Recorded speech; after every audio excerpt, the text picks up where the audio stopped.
ఒక ఆయన ఎడ్ల బండి మీద వెళ్తున్నాడంట. దాని మీద కొన్ని ధాన్యం మూటలు ఉన్నాయంట. ఆ ఎడ్ల బండి బురదలో కూరుకుపోయాడు. పాపం తోస్తున్నాడు, వెళ్ళలేదు. వేరొక ఆయన వచ్చాడు, కొంచెం సాయం చేయను ఆయన అన్నాడు. ఇద్దరు కలిపి తోస్తుంటే అది వెళ్ళలేదు, ఇంకొంచెం వెళ్ళేలాగా ఉంది, ఇంకొంచెం ఎవరన్నా పట్టుంటే వెళ్ళిపోద్ది.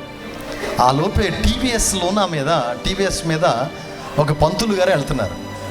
అయ్యా పంతులు గారు కొద్దిగా ఒక్క చెయ్యేయండి సార్, కొద్దిగా వెళ్ళిపోద్ది, ఒక్క చెయ్యేయండి అంటే, ఒరే నీ కర్మఫలం నువ్వు అనుభవించాలరా అని వెళ్ళిపోతున్నాడు. లాస్ట్ పాపం వీళ్ళిద్దరూ ఏదో తంటాలు పడి తోసేశారు, వచ్చేసింది. ఇలా పంతులు గారు కొద్దిగా ముందుకు వెళ్ళిన తర్వాత రాయి మీద ఎక్కించేశాడంటే పంతులు గారు, ఆ లోన పడిపోయింది. పడిపోగానే బుర్ర పగిలిపోయింది, వచ్చి రక్తం వచ్చేస్తుంది. అపస్మారక స్థితిలో ఉన్నాడు. ఈ ఎడ్ల బండి వెళ్తుంది, కనబడుతుంది కొద్దిగా అతనికి. రే బాబోయ్ రే బాబోయ్ బిడ్లారా కొంచెం సాయం చేయండి అన్నాడంట. అప్పుడు అందులో ఒకడు అన్నాడంట, నీ కర్మఫలం నువ్వు అనుభవించాలి పంతులు గారు అన్నాడంట. అప్పుడు మరొకడు అన్నాడంట, మరో వద్దురా బాబు సహాయం చేద్దాం అని ఆగి అతన్ని ఎడ్ల బండి మీద ఎక్కించుకుని హాస్పిటల్కి తీసుకెళ్ళి ట్రీట్మెంట్ చేయించారంట. బిడ్లారా, మన హిందూ దేశంలో కూడా చాలామంది ఆ దినాల్లో ఎలా ఉండేవారు తెలుసా? కుష్టి రోగం వస్తే ఊరు బయట పాడేసేవారు. కర్మఫలం అనుభవించాలరా. టీబీ వస్తే, క్యాన్సర్ వస్తే ఊరు బయట తీసుకెళ్ళి ఎక్కడో పాడేసి, వాళ్ళకి అన్నం లేకుండా, భోజనం లేకుండా, స్నానం లేకుండా వారిని నిరాధారులుగా వదిలేస్తే వాళ్ళు అక్కడే కుమిలి జీవోత్సవాల్లాగా చచ్చిపోయేవాళ్ళు.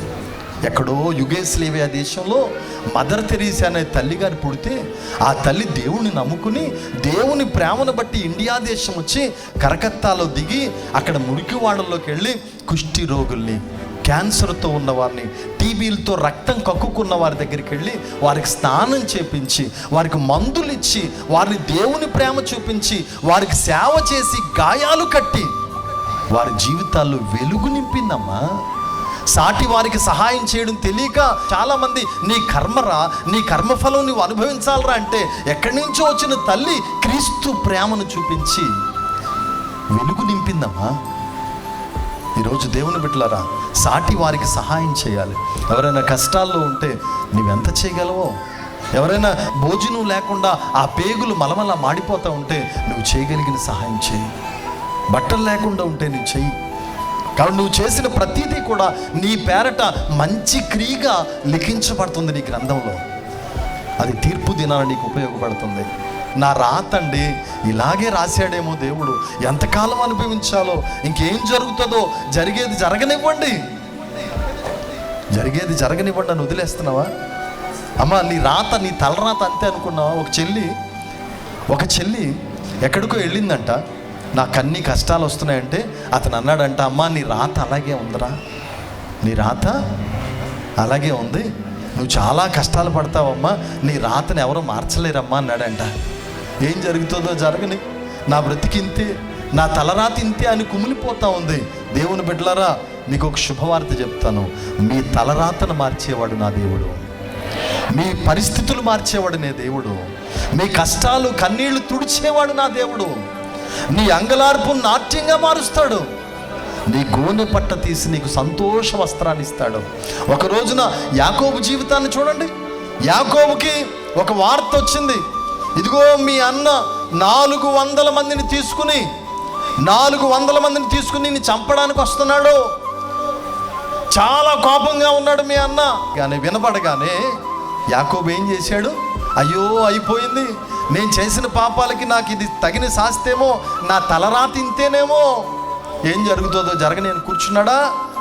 ఉపవాసం ఉన్నాడు, అందరినీ పంపించేశాడు, ఒంటరిగా ఎబ్బోకిరేవు దాటాడు, అక్కడే మోకాళ్ళు వేసాడు, కన్నీళ్లు కారుస్తున్నాడు, గుండెలు బాదుకుంటున్నాడు, ప్రభు కాళ్ళు పట్టుకున్నాడు.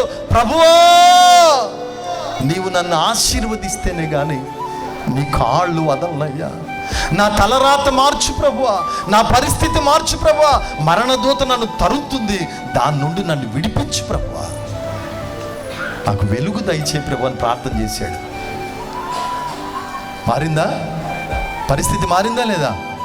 ఏమండి, ఎప్పుడైతే అలా ప్రార్థన చేశాడో దేవుడు వదిలేమన్నా సరే, వదలను ప్రభువా, నువ్వు నన్ను ఆశీర్వదిస్తేనే కానీ వదలను ప్రభువా, నువ్వు మార్చాలి, నా పరిస్థితి మార్చాలి, నాకు ఎదురవుతున్న కీడులన్నీ మేలుగా మార్చాలి, నా కన్నీరు నాట్యంగా మార్చాలి, నా గోనె పట్ట నువ్వు తీసి నాకు ఉల్లాస వస్త్రం ఇవ్వాలి ప్రభువా. నా కుటుంబంలో ఎందుకు వస్తున్నాయి అనారోగ్యాలు, ఎందుకు వస్తున్నాయి ఈ అప్పులు, ఎందుకు వస్తున్నాయి ఈ శాపగ్రస్తమైన జీవితాలు, గందరగోళము గలిబిలి తీసే ప్రభు అని పాదాలు పట్టుకున్నాడా, మార్చాడా? శత్రువు అప్పటి వరకు చాలా కోపంతో, పగతో, ప్రతీకారంతో కడుపులో పొడవాలనుకున్నవాడు వచ్చి ఏం చేశాడు? కౌగిలించుకున్నాడు. మెడ నరకాలనుకున్నవాడు మెడ మీద పడి ముద్దు పెట్టుకున్నాడు. అప్పుడు రే దుర్మార్గుడా, నా ఆశీర్వాదాలు దొంగచాటుగా పట్టుకుపోయావరా, నీ పేక నరుకుతానరా అన్నవాడు ఏమన్నాడు తెలుసా? తమ్ముడు ఎక్కడికి వెళ్ళిపోయావురా? అబ్బా, శత్రువు మిత్రు అయిపోయాడండి.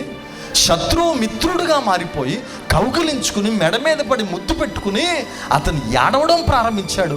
అక్కడ వాతావరణం అంతా మారిపోయింది, పరిస్థితులన్నీ మారిపోయాయి. నా తలరాతి ఇంతే, నా బ్రతికింతే, పుట్టిన దగ్గర నుంచి కష్టాలే, ఎప్పుడు బాధలే, ఎప్పుడు కన్నీళ్ళని నువ్వు సరిపెట్టుకుని వెళ్ళిపోతున్నావు. దేవుని కాళ్ళు పట్టుకునే అనుభవం లేదు నీకు, ఉపవాస ప్రార్థన లేదు నీకు, దేవుడి దగ్గర పట్టుదలతో రావాలి, పట్టుదలతో పట్టాలి, నా పరిస్థితి మార్చే దేవుడి దగ్గర నేను ఏడ్చి గెలవాలి అనేటువంటి స్థితి రావాలమ్మా నీకు. అది వచ్చింది యాకోబు జీవితంలో. అంతే, అరుణోదయం వచ్చేసింది. అప్పుడు యాకోబుకి అరుణోదయం కలిగింది. నీ జీవితంలో కూడా కష్టాలన్నీ తీరిపోతాయి. నా తలరాతింతే, నా బ్రతుకింతే, నా కర్మింతే, నేనేనాడు చేసుకున్న పాపమో అని నువ్వు అనుకుని నిన్ను విమర్శించుకోవద్దు. మొర్దెకై జీవితం చూడండి. మొర్దెకై దినాల్లో కూడా ఒక భయంకరమైన శోధన వచ్చింది.